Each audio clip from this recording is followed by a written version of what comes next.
ese artículo. Yo no tengo ninguna discrepancia en los demás artículos.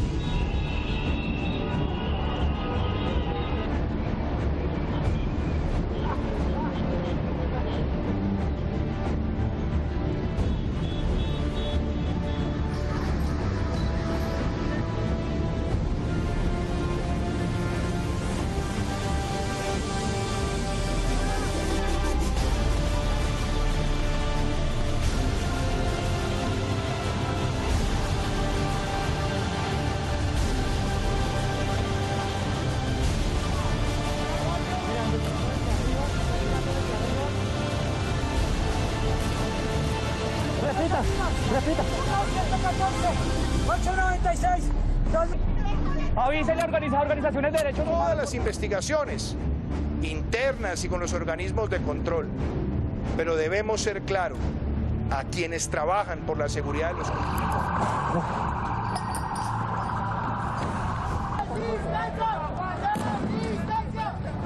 Más allá del proyecto de reforma que el gobierno de Iván Duque intentó implementar, de los intentos por cambiar los puntos de la norma que más afectarían a la ciudadanía, y en medio de esto, la represión policial que ha puesto a la nación suramericana en el foco nuevamente de la comunidad internacional, ¿qué está pasando en Colombia? ¿Por qué se mantienen en las calles aún miles de manifestantes? ¿Ha sido premeditada esa violencia que hemos observado incluso en redes sociales? Esto es Detrás de la Razón. Les saluda Dani Pérez Díaz y así iniciamos.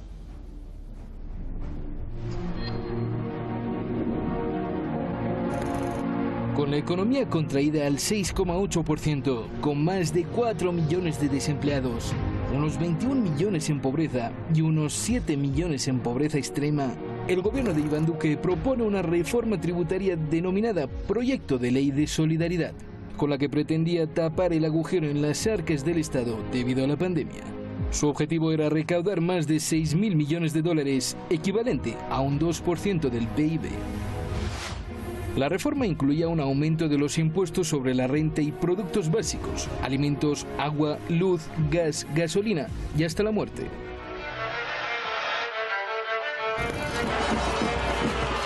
El proyecto de ley desató protestas en toda Colombia.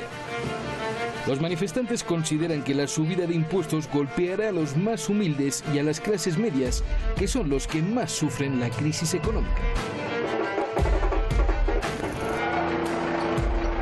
El presidente Duque primero ordenó militarizar las calles.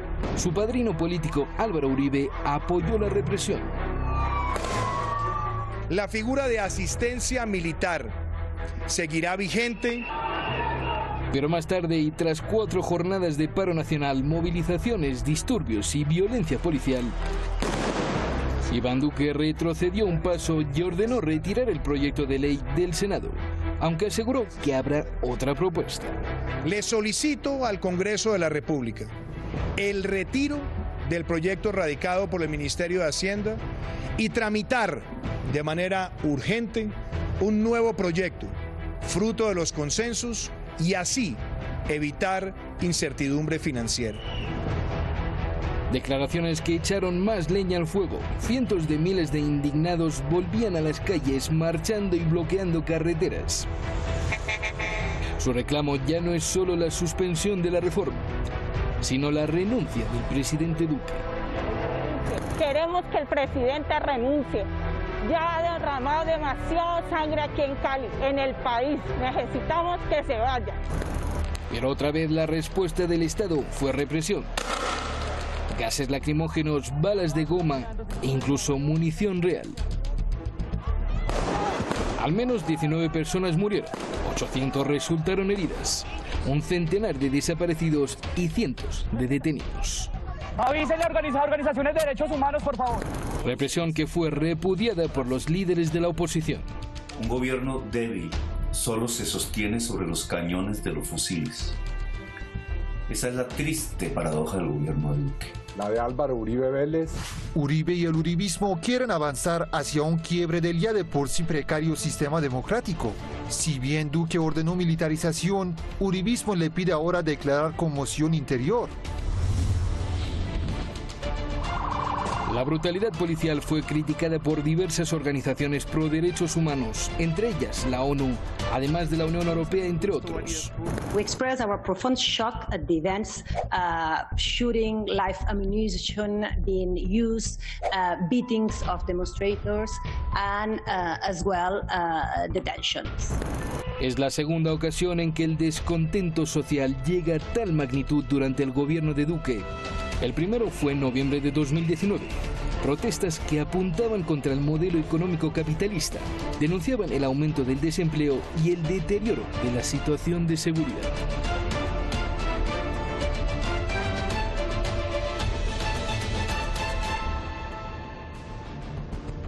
Allí les presentábamos un contexto general de la situación que ha detonado pues estas manifestaciones y esta represión allí en la nación suramericana. Nuestros analistas nos ayudarán a comprender mucho mejor el panorama. Vamos a presentarlos antes.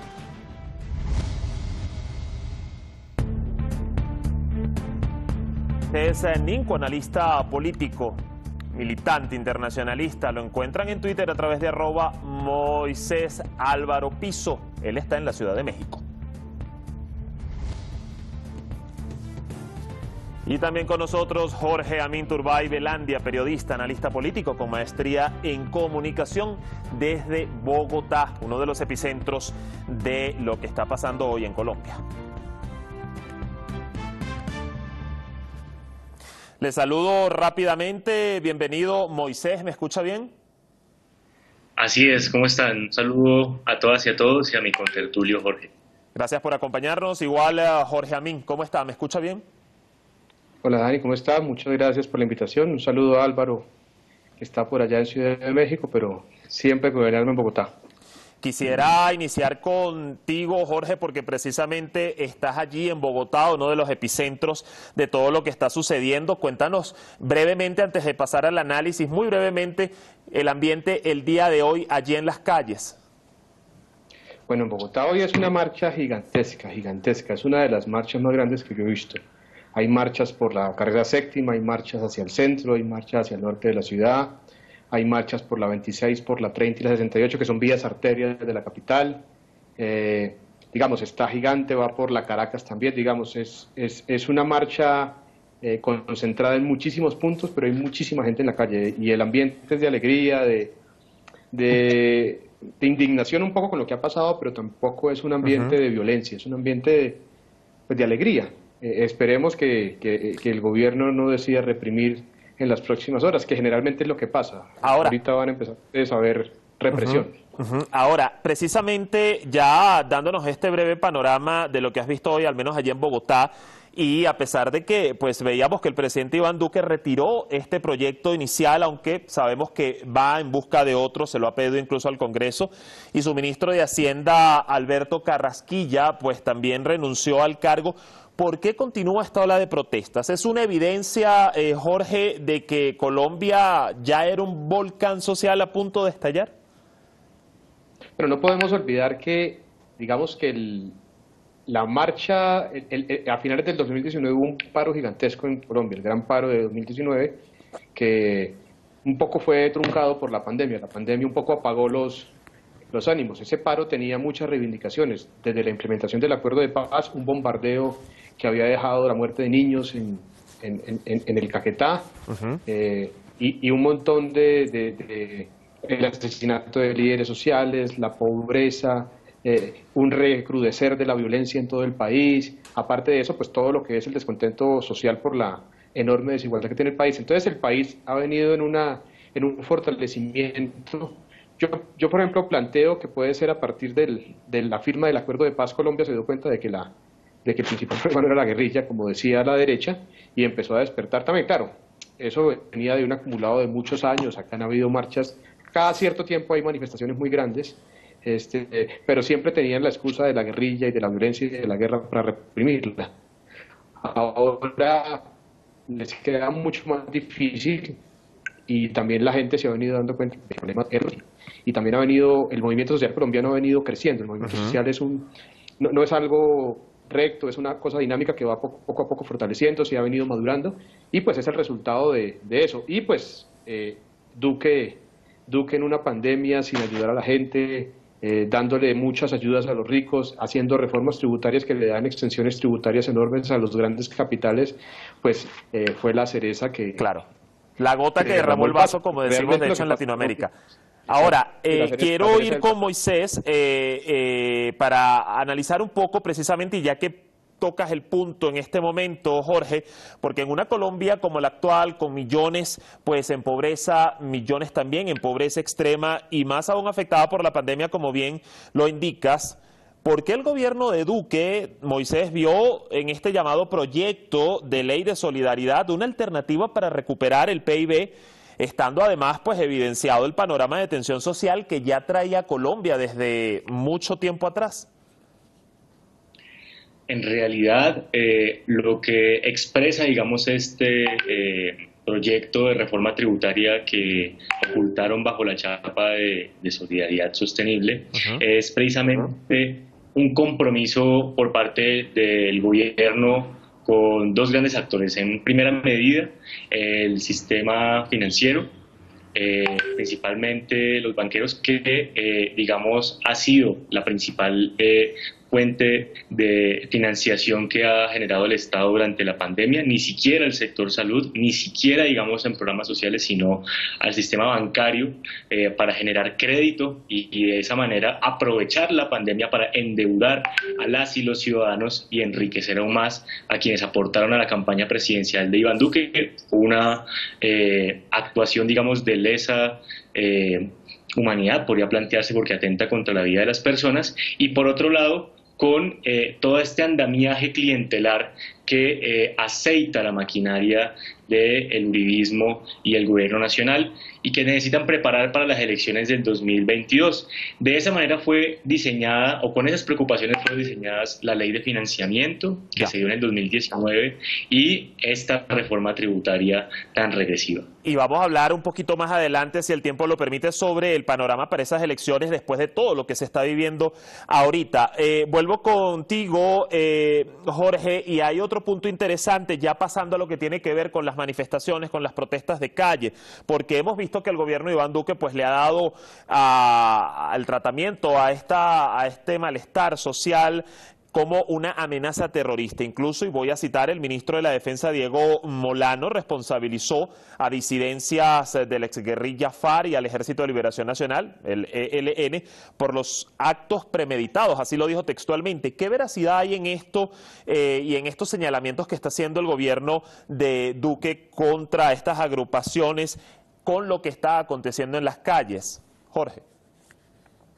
Bueno, básicamente es el mismo guión, pero es demasiado trasnochado. Digamos que ese guión les funcionó durante algún tiempo, pero a otro perro con ese hueso. La gente pues ha despertado.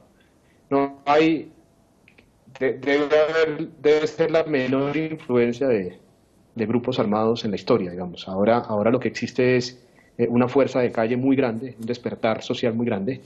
Entonces el gobierno de Colombia apelará a lo que siempre ha apelado, el establecimiento colombiano. Recuerde que no es únicamente el uribismo, digamos, la derecha colombiana, la élite colombiana siempre ha apelado a el terrorismo, a los grupos ilegales, a la infiltración, digamos. Es algo que ya la gente, digamos, de calle no les come mucho cuento. Generalmente ahora utilizarán el tema del vandalismo y utilizarán violencia, tratar de poner un poco a los manifestantes con los trabajadores de a pie, que la gente no puede ir al trabajo, que se paran las vías, que no hay Transmilenio, no hay metro. Un poco es lo que van a intentar hacer, pero no es generalizado, ¿no? Este argumento que da el gobierno que dice vandalismo y por eso las fuerzas del orden están actuando como están actuando, no es algo generalizado. Es el argumento que ha usado toda la vida la derecha colombiana, el establecimiento colombiano, para reprimir. Lo que pasa es que la gente poco a poco se ha venido dando cuenta de la realidad, y la realidad es que el SMAT y la policía, digamos, lo que muestran las evidencias es que es la policía la que genera la violencia y que básicamente esto es una excusa para reprimir violentamente. Además de eso, toda la vida le han dado un tratamiento de orden público a la protesta social. Eso es un Digamos, eso hace parte de la doctrina Monroe, incluso de la creación de las mismas guerrillas. Acá a protestas campesinas, a descontentos sociales se les dio tratamiento de orden público. Se trató como enemigos internos y a partir de ahí generó mucha violencia que incluso dio con la creación de las insurgencias. Es un mismo formato que llevan haciendo. Si usted mira la toma Marquetalia y todo lo que fue la creación de las FARC, usted va a encontrar el mismo discurso. Y es mucho de lo que la prensa no dice. Esos precedentes y esos antecedentes en general. Moisés, oficialmente se habla de unas 19 personas muertas, según la Defensoría del Pueblo, pues de Colombia, y unos 800 heridos, un centenar de desaparecidos y cientos de detenidos. Pero, por ejemplo, hay otras cifras. La ONG Temblores denuncia 26 muertes e incluso hasta unos 9 casos de violencia sexual por parte de la fuerza pública. Para usted, estas cifras que está dando el gobierno podrían ser mucho más realmente de lo que se está diciendo. Durante algunos de los días desde que empezó la movilización, Colombia no contó con cifras oficiales a modo de balance en derechos humanos de las movilizaciones, porque el gobierno de Duque estaba demasiado ocupado masacrando y asesinando, digamos, a la gente que protestaba, como para encargarse incluso de que la personería, instituciones del Estado como la Personería o la Defensoría del Pueblo agenciaran la recolección de esos datos, de manera que los datos más fidedignos que existen hoy en Colombia no vienen del gobierno que está, reitero, enfocado, digamos, en la represión, sino que vienen de organizaciones de derechos humanos tales como la ONG Temblores, que reporta precisamente 31 asesinatos, reporta 216 víctimas de violencia física, 1.443 casos de violencia policial y 814 detenciones arbitrarias a el corte, digamos, de esta mañana. Pero el Estado colombiano no podemos nada más que sangre, que bala y que sangre y fuego. Jorge, y aprovechando que usted está allí en Bogotá, quisiera que me dijera si en este momento está o no militarizada la capital y qué otras ciudades. Y le hago esta pregunta porque, si bien es cierto que fue el dictamen del presidente Duque, algunos alcaldes como Claudia López, por ejemplo, y Daniel Quintero Calle rechazaron hacerlo, pero hay muchas dudas en lo que se dice en redes sociales y en medios. ¿Está o no militarizada la capital ahora? Lo que pasa es que digamos, el poder, las alcaldías y los poderes regionales no tienen mucha capacidad contra el gobierno central. Digamos, el jefe de policía de Bogotá se supone es la alcaldesa, pero digamos que no tiene mucha forma de contravenir lo que diga el general de la policía, que además es del Ministerio de Defensa de Colombia. Entonces, y tampoco es verdad que se hayan oponido del todo. Ayer la misma Claudia López andaba diciendo que sí, como que sí iba a dejarlos entrar para ciertas cosas, es decir, no es claro. La alcaldesa de Bogotá se caracteriza mucho por la ambigüedad, por garrote y zanahoria. Entonces te dice una cosa y luego te mete la policía. Entonces digamos que no se puede confiar. Y sí, está militarizado. Evidentemente lo que se está viendo es que en Cali está militarizado, Medellín también, Bogotá también. Lo que pasa es que ellos tienen unos tiempos, entonces dejan que la marcha avance y después en la noche o más tardecito empezarán a reprimir y se evidenciará. Ayer, por ejemplo, en Siloé y en todo lo que es Cali estaban denunciando que no había internet para poder denunciar lo que pasaba, pero la gente desesperada decía que estaban disparando, que estaban dando bala. El general Zapateiro dijo que él iba a cumplir fielmente la orden del presidente, es decir, un general con hombres en armas que deben ser hombres usados para supuestamente conflicto externo, utilizando hombres del Ejército Nacional para un problema de orden interno. Entonces eso pues es militarización. Colombia es un país militarizado, Colombia es un país que toda la vida... Entonces es una sociedad que con muy poco sacan el ejército. A ver, Moisés, estamos en la recta final del programa, hay cosas que no quisiera que se queden en el aire, una de ellas tiene que ver con lo que ha dicho pues Duque y su petición al Congreso de tramitar de manera urgente una nueva propuesta que sea un proyecto, así lo ha dicho, de frutos de consensos. La gran interrogante aquí es, ¿realmente cree que puede haber consenso y con qué sectores, o realmente estos serían cambios más superficiales? En realidad, como lo venía comentando antes, el compromiso del gobierno nacional con estos sectores económicos rebasa la capacidad de ellos para hacer valer su voluntad en términos políticos. Incluso si el gobierno Duque tuviera, digamos, la decisión repentina, cambiara de opinión, digamos, por un nuevo proyecto de reforma, los poderes fácticos que están detrás de este régimen, y vuelvo, reitero, el poder del sistema financiero, el poder de las élites clienterales asociadas también al narcotráfico en las regiones del país, e incluso podría uno agregarle el poder militar, son compromisos aún mayores. Entonces, Duque llamó, digamos, un escenario diálogo nacional, no ha anunciado con claridad quiénes van a componer ese escenario, por quiénes van a estar en esa mesa. Se sospecha, digamos, que va a intentar dividir la movilización a través de ese escenario de diálogo para igualmente presentar un proyecto que pueda ser lesivo para la economía de las familias trabajadoras colombianas. De manera que, en realidad, en la actualidad no hay un escenario de apertura al diálogo, no hay un escenario, digamos, de consenso, sino que hay un escenario de confrontación e incluso por parte del gobierno nacional de guerra contra el pueblo colombiano desde una perspectiva económica y desde una perspectiva militar.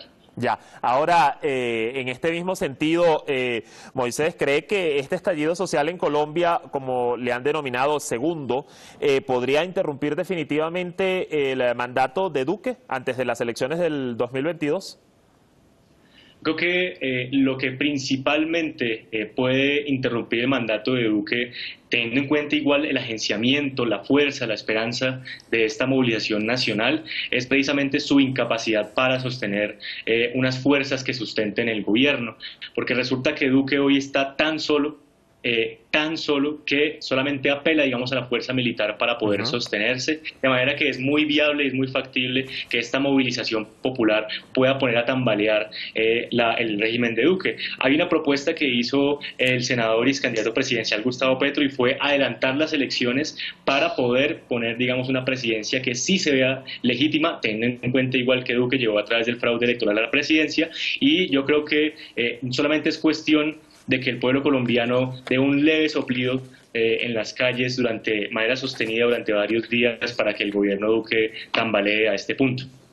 Voy con usted ahora, Jorge, y quiero también hacerle la misma interrogante, su consideración sobre si esto que estamos observando el día de hoy, esta movilización, pudiera interrumpir el periodo presidencial de Duque, y además cree que con todo lo que estamos viendo y pues bajo el escenario de las presidenciales del año 2022, ¿sería posible en un país netamente conservador como lo hemos visto en lo que tiene que ver con el poder político como lo es Colombia, cree que pueda llegar la izquierda finalmente?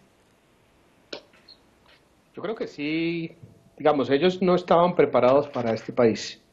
Ellos estaban viviendo, ellos toda la vida se acostumbraron a gobernar en sus alturas, mirando con soberbia a la gente, y lo que le ha demostrado a la gente es que ha venido despertando, y que con movimientos todavía no tan potentes, han sido grandes pero no tan potentes, pone a trastabillar, porque tiene muy poca legitimidad todo el régimen político. El régimen político colombiano está deslegitimado, la justicia, digamos, todo el aparato del régimen. Entonces, digamos que es factible en la medida en que la gente se mantenga en la calle, en que la gente no caiga en las provocaciones y en la división, que a veces es lo que buscan ellos, con todo el aparataje, con el aparato militar, con el aparato económico, con la prensa. Entonces, digamos que en la misma línea de Álvaro, es posible, en la medida en que la gente se mantenga. Lo único que lo sostiene realmente acá a Duque son, digamos, los cacaos que llaman acá, la gente con mucha plata, mucho poder económico, y las fuerzas militares, digamos, que no tiene mucha legitimidad. Más allá, pero pasando al plano electoral, Colombia no es un país tan conservador. Colombia ha venido despertando. Sus élites son muy conservadores y son fascistas en muchos casos. Uribe es un tipo fascista, pero Colombia ha venido madurando, el pueblo colombiano, el movimiento social colombiano ha venido madurando, y creo que ya es hora, ya está preparado. Evidentemente se va a enfrentar, y la confrontación es enorme, porque nos enfrentamos a poderes enormes económicos, al poder militar, ¿cierto?, al poder de las transnacionales, incluso en un panorama internacional con un apoyo importante de los Estados Unidos. Es decir, claro, es complicado, pero digamos que fuerza se tiene. Vamos a tener que medirlos, y también que prepararnos, porque acá habrán fraudes, intentarán boicotear, me imagino, que a Gustavo Petro y a los demás candidatos. A Gustavo Petro, por ejemplo, le destruyeron la vida, le esculcaron la basura, le inventaban cosas, entonces ellos van a intentar atacar por todo lado. Sin embargo, la fuerza existe. Jorge, ya me quedan 20 segundos para cerrar. ¿Habrá o no habrá consenso por parte del gobierno y cree que esto pueda calmar la calle finalmente o no? El gobierno no va a querer hacer consenso, entre otras cosas, porque no tiene cómo. El gobierno va a intentar dividir y apagar en represión, el gobierno va a intentar dividir la manifestación, el gobierno va a intentar muchas cosas, pero consenso no tiene. El país no le cree a Iván Duque y sabe que el uribismo solo defiende los intereses de los poderosos. Entonces, desde el punto de vista del consenso no hay. A lo mejor un diálogo, pero no creo que el tipo vaya a ceder a las pretensiones que tiene el pueblo. Bueno, ya vamos a ver cómo sigue el curso de los hechos acá en Colombia. Les agradezco a ambos, a usted Jorge y a usted Moisés, por acompañarnos el día de hoy en Detrás de la Razón, Hispan TV. Hasta la próxima.